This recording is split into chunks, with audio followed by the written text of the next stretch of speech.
Alright, what's up YouTube? So today we just did a back day with some biceps.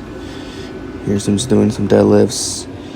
And yes, I do have a deadlift bar. This is a Texas deadlift bar because the barbells are LA Fitness. You know, they're too like they're very like hard to grab on since I have smaller hands. You know, they're very thick. Pause. And the deadlift bar is just much more thinner and easier to grab because I hook grip. And I have smaller thumbs. It's harder to wrap around without my hand won't be able to cover it as much as I'd want to. But yeah, here I started out with 155. Just simple pause reps at the bottom, getting my back really warmed up. Hook grip does hurt, but you know, over time you get used to it. It is what it is. I've almost had thumb tears before. I've never had one, but I'm always close to when I PR. But the next weight here I did, I believe this is 245. Again, a little pause at the bottom. I hardly use straps on deadlifts at all. For me, hook grip's easier to grab.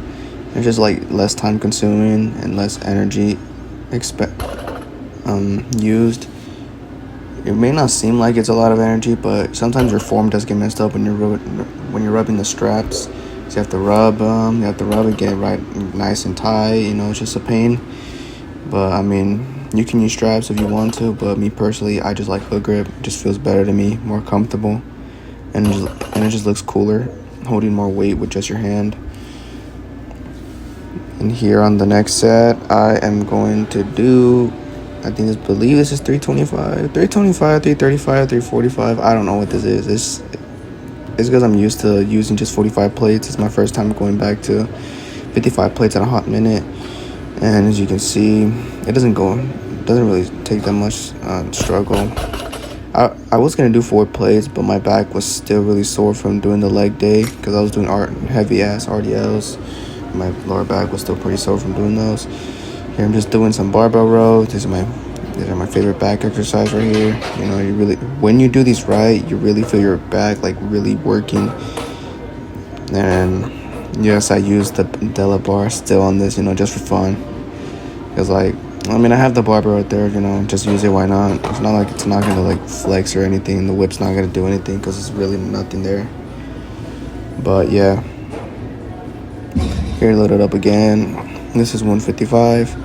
Really squeezing it at the top. Really getting that pump. Not really pump, just strength in general. Getting it as strong as possible as I can. And working with my form, because if I go heavier, I feel like I'm just really screwing my back a lot more, and it just gives an overall really nice feel to the back. And this also my favorite row machine. My bad for the angle here. It's because there was a person next to me, and I don't know if it was comfortable if I was recording, so I had to switch the angles a little bit. I mean, I don't mind. Obviously, I don't know in the gym. I'm not gonna be a douchebag about it. You know, if someone doesn't want to be in the video, no problem. You know, all I gotta do is just say, and it won't be an issue. But yeah, I mean, the angle's not that bad. But yeah, here I was doing like 130 pounds on that machine. Again, here I use straps on these. I use straps on my back movements because I don't want to allow my forearms to get tired before my back does, and I want to get as much of the back work as possible. And the next weight I did here, I believe, was 160 pounds. Again, really squeezing my back. Going slow and really contracting and squeezing my back, like if I'm just pulling pulling something heavy, and making sure my back really gets compressed when I'm squeezing. And this is my favorite lat exercise here. This exercise really stretches the hell out of your lats, and I don't know, it's easier to overload on this. And you just get so much pump on your lats with these. And your biceps don't even get tired, or your forearms. It's because on the cable machine, the max weight's 97 pounds, I believe. And since it's a cable, you feel more tension on your muscle than you do with other exercises compared to I was just going to do a simple row at the cable rows there. But I feel like I can overload better on this type of cable, because you know I'm more able to move freely the way I want to. And as you see, I'm going all the way up, really stretching my lats focusing on the squeeze at the bottom, really contracting my lats, going all the way up and then all the way down. Like, you can really feel your lats when you're going all the way up. Like, it feels like you're rolling a big piece of boulder, and I don't know, I mean, just this really pumps up your lats. Here I was doing like, I believe 60 something pounds, I believe so. Here again, focusing on the form, going on and on. Did like 3 sets of these, really squeezing out. Obviously, don't go too heavy because you won't even be able to contract. At that point, you're just doing a half rep. Well, actually, kind of less than a half rep. So the best way to do these is weight you can handle correctly and really go all the way down and really stretch all the way up to allow your lats to get fully worked on. I'm sorry about that. But really get worked on, really contract. I don't know, but I feel like I'm repeating the same thing over and over again, but it's because I don't know what else to say. But yeah, like I said, just keep contracting. I mean, use straps. Like, straps are very useful because your back will always be stronger than your forearms, and it allows your forearms to not really get overworked as much. It allows you to get the amount of reps necessary for your back, depending on how much reps or sets you're doing. It's just like your forearms don't get tired, but because you keep constant tension on your back, and you don't want your forearms to, give out or slip, and it just ruins the whole momentum of the set. Always use a mat for your knees, because if you just go on the floor, you will hurt your knees. Like, your knees will be, like, they feel like they're getting compressed because the floor is hard. Pause. But yeah, always use a mat because it keeps your knees more comfortable, or use whatever type of cushion you have, or you can use your bag or whatever, but just something to keep your knees cushioned so you don't put strain on your knees. You can mess up your skin or whatever. But yeah, here again, focusing on down, add more weight. I believe this was like 70 something pounds, around there. I don't remember. Yeah. Here we just did some pull-ups. Every time I'm done with doing a pull day, I like to do a pull-ups like as a superset, like as a finalizing the back workout. I don't know if that makes sense. It's like the end part of the workout. Like, it's like to finish everything off. Because your pull-ups really work your entire back, and they're really useful. Here we just did another set. This one I did more wider because, I don't know, I feel like close grip just feels like, doesn't feel right to me. Wider, I feel like it allows my back to really stretch a lot more. Again, going all the way up, going all the way down. Not doing half reps, I'm going all the way down. Even if the rep is hard, I will push myself up. And I gotta keep and I gotta keep consistent with these, because if I get heavier and then I don't do pull-ups, it'll just ruin the whole thing. I'll just feel like I'm doing weighted pull-ups. But here we're doing some bicep curls. Best way to do them, if you don't want to really use so much momentum, is just do them seated. These little benches here, these little seated benches, are really easy to load up some bicep curls. I mean, you can see they're starting to get pumped up. I like to do a lot of reps on these. Squeeze at the top or on the bottom. When I go heavier, I do the more tension on purpose by going all the way down slowly, and it makes your biceps feel like it's gonna explode. But with like lower dumbbells, I kind of go a little fast up top and then squeeze all the way down until just my bicep can't handle it anymore. You can see my face doing some weird faces. You can just see me trying to lift it. Look at me struggling. But yeah, these are really amazing to do. I mean, you can do them standing if you want to, but I feel like seated just causes a little more tension boost when you're doing bicep curls, to really build that mass and build that thick part of your bicep. Here I did 30 pounds. Again, I go up to the range of weight. The range of the biceps I go to is between 25 to 40 pound dumbbells. If I go heavier than that, I feel like I'm just doing a lot of ego lifting. Like, I'm not really getting as much tension on the bicep as I wish I would. Because, like, you don't really, the biceps don't really need a heavy amount of weight to be stimulated.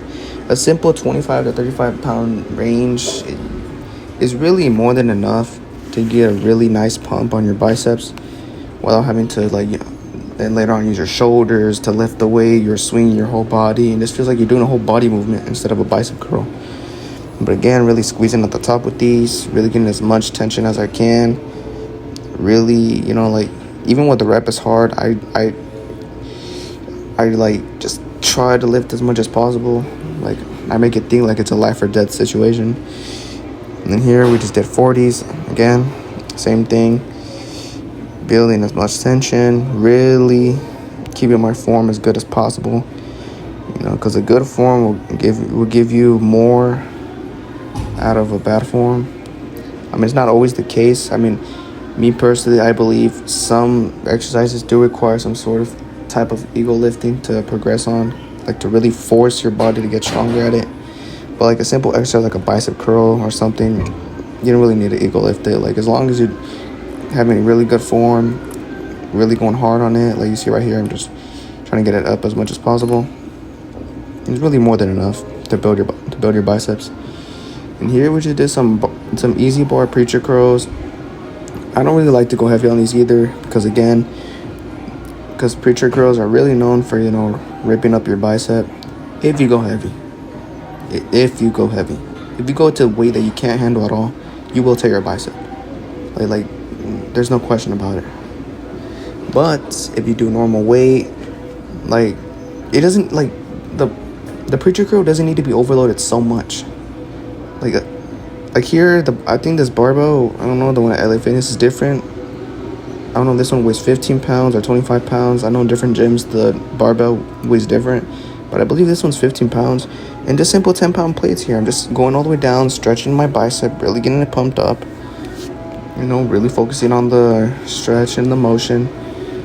And your biceps just feel like they're really getting worked. Like sometimes there's no reason for have so much overload for no reason if you're just gonna risk an injury. And like at the end of the day, if you get the injury, you're just gonna mess everything up. You're gonna have to deal with that. You're gonna have to go to the recovery, and you're just gonna have, and then you take some time off the gym. Trying to do what I don't want to do. I love being here. This is what I like to do, and I just like to make content for you guys. Because like for example, if I tear up my bicep right now, I can't make more content. I'm gonna have to do more. I'm gonna have to be over there and recover, and it's a long ass process, and I'm not trying to deal with all that. But yeah, again here, simple 5-pound range. Weight increase for each set, going all the way in the bottom again, really squeezing at the top, building tension up. And then I really feel these also on my forearms too. I feel like my forearms are also getting worked on because I'm keeping my wrist straight as much as possible, and I feel like I'm doing it's working my flexor muscles too. But again, you can see my struggling face with this weight. Nope, I'm kidding. But yeah, again, going all the way on the bottom, focus on the stretch, really give your biceps a nice work, and you will see progress. Here again, I did another 5 pounds. I will say I can do a 25 plate on these. I can. But I just chose not to because I did heavy as I did forget to do hammer curls. That's what I had to do, but I had to go anyways. Like it wasn't really much time to do. But what I was saying, I was doing obviously like the 40-pound dumbbells and stuff. And I just felt like those little like 2 or 3 reps would feel useless, they wouldn't feel very beneficial. But yeah, I just only went up to this weight. I believe this is like more than 50 pounds or something. But yeah, here is another favorite bicep exercise of mine. This was from Mike Menser, I believe. And if you do these right, trust me, you will get a really good bicep pump. It will feel like your biceps are in a life or death situation. Because you're not using your back. You're focusing on the bicep going down. Like forcing the bicep only to move the weight down. Like you're trying to curl the thing. And like it's really difficult. And like, no, since there's no back involvement, it will make it feel heavier. And then I'm just trying to go as much as failure as much as possible. It's just that sucks that the first clip, phone kind of glitched out. But here's the second clip. Again, here I went up 100 pounds. The first clip was at 85. Again, really focusing on the pump. Going down, really squeezing my biceps, because that's what helps the muscles grow. You see my forearms really holding on to themselves. See the little striations there. You just see me work. See them work. I don't know why I kept staring at the damn camera. I don't know, just like... it's because I kept getting worried that my phone's going to say, oh, iPhone storage is full. Because then I have to restart the whole video, and then it's a pain in the ass. But yeah, again, really focus on the squeeze. At that point, I was doing half reps. Those are when half reps are like pretty useful. And here, we're just doing some posing. Checking out our pump. I try to go to that Zumba class because they usually have a class there when I go, and then after like an hour later it's gone. There's no one there anymore. And I thought it'd be a nice place to do some posings because it's darker and there's lights there. But it turned out the lighting there was pretty ass. The best lighting wasn't here in the bathroom, because you can really see the lighting of my physique. Focusing on doing some front double bis. Here we're doing a lat spread. Seeing what we're working with, seeing what weak points again. We always pose your physique, guys. No matter what level you guys are at, always see where you're at, because it allows you again to see what you need to fix. It's always the best thing to do. And it also just shows your hard work. Yeah, we can see our back are starting to develop more. And that Nick U pose. But yeah, here we're going to do another lat spread. Really showing our pump. You can see my whole upper bone of my back. What's up, YouTube? So we just finished that back workout. Pretty amazing back workout. Felt a really good stretch on my back. I know for sure I'm getting stronger. I can see my lifts are progressing little by little. I just can't wait to see how much more stronger I can get on this bulk. Can't notice the face fat. Just angles, man, angles, promise you. No, but yeah. Just wanted to thank you guys for watching. And then also wanted to mention that I ordered a microphone from TikTok. Those like cheap ass ones, the ones that are wireless, making it easier to talk to you guys in the videos. Probably make it more interesting. But yeah, thank you guys for watching. Hit a sub, like the video, post notifications. Yeah, I'll see you guys in the next one.